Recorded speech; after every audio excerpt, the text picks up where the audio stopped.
Christmas खुशियों का त्योहार है, लेकिन क्या हो अगर इस रात का उजाला किसी के लिए अंधेरा बन जाए?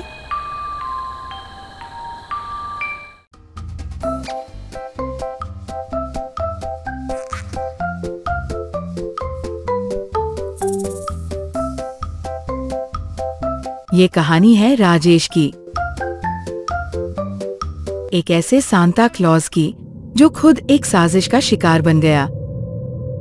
इस बार तो इतने गिफ्ट दिए कि मेरे पास ही खत्म होने वाले हैं। यहाँ शायद कोई बच्चा रहता होगा, चलो इसे भी खुश कर देते हैं। घर के अंदर सन्नाटा है।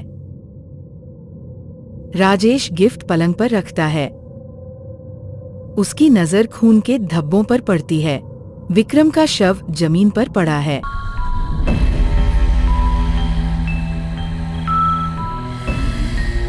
हे भगवान, ये क्या हो गया? इसको किसने मारा होगा?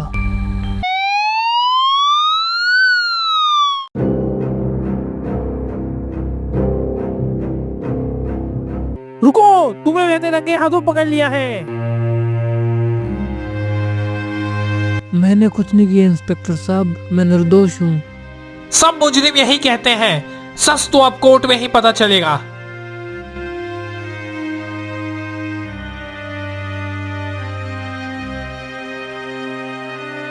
राजेश को गिरफ्तार कर लिया जाता है।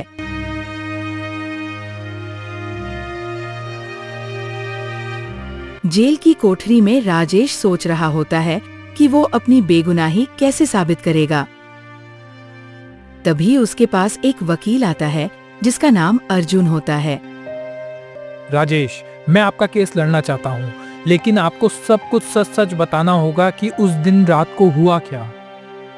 मैं निर्दोष हूँ, मैं सिर्फ वहाँ गिफ्ट देने गया था, मुझे नहीं पता वहाँ क्या हुआ था। ये केस जितना आसान दिखता है उतना है नहीं, लेकिन मैं सच्चाई तक जरूर पहुंचूंगा। अर्जुन विक्रम के जीवन की पड़ताल शुरू करता है। वह विक्रम के ऑफिस जाता है। वहां उसकी मुलाकात स्नेहा से होती है। विक्रम सर को बहुत लोग पसंद नहीं करते थे।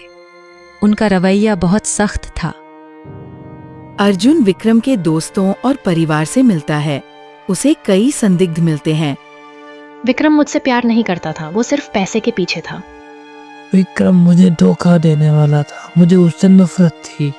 उसने मेरी जिंदगी बर्बाद कर दी, मैं उसे कभी माफ नहीं करूंगा। हर कोई संदिग्ध लग रहा था। अर्जुन की जांच और गहराती है। अर्जुन को एक सीसीटीवी फुटेज मिलता है जिसमें एक अनजान आदमी विक्रम के घर से निकलते हुए दिखाई देता है।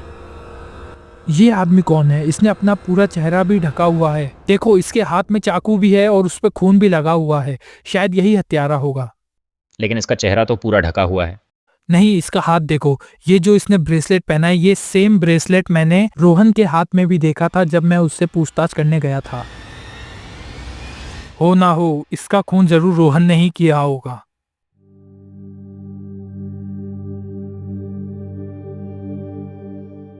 आज का दिन राजेश की जिंदगी और मौत का फैसला करने वाला दिन है, क्योंकि आज अदालत अपना फैसला सुनाएगी।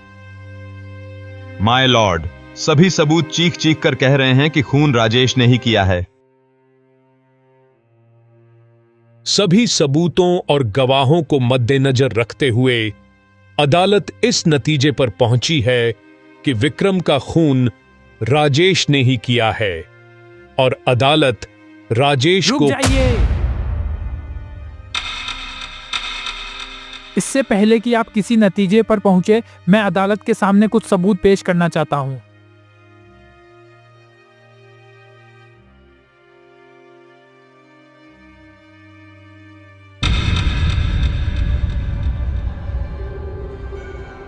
रोहन, तुमने विक्रम को क्यों मारा? हाँ, मैंने मारा, लेकिन वो इसी लायक था। उसने सबको धोखा दिया। राजेश, तुम पर लगाए गए सभी आरोपों की जांच इस अदालत में गहराई से की गई है। प्रस्तुत सबूतों से यह साबित होता है कि तुम निर्दोष हो। यह बहुत दुर्भाग्यपूर्ण है कि पुलिस की लापरवाही के कारण तुम्हें बेवजह इस अपराध के लिए दोषी ठहराया गया। रोहन, इस अदालत में पेश किए गए सभी सबूतों से यह साबित होता है कि असली अपराधी तुम हो। तुमने इस जघन्य हत्या को अंजाम दिया और फिर अपने अपराध को छुपाने के लिए राजेश को फंसाने की कोशिश की। पुलिस विभाग को इस अदालत की ओर से सख्त चेतावनी दी जाती है कि भविष्य में किसी भी मामले की जांच बिना किसी पक्षपात और पूर्ण निष्पक्षता के साथ की जाए। निर्दोष व्यक्तियों को गिरफ्तार करना न केवल उनके अधिकारों का हनन है, बल्कि न्याय प्रणाली पर भी सवाल खड़े करता है। यह अदालत रोहन को हत्या का दोषी करार देती है और भारतीय दंड संहिता की धारा 302 के तहत उसे आजीवन कारावास की सजा सुनाती है। राजेश, तुम्हें इस मामले में निर्दोष करार देकर बाइज्जत बरी किया जाता है। न्यायालय यह भी निर्देश देता है कि तुम्हारी प्रतिष्ठा को हुई क्षति के लिए उचित मुआवजा दिया जाए। आपने मेरी जिंदगी बचा ली।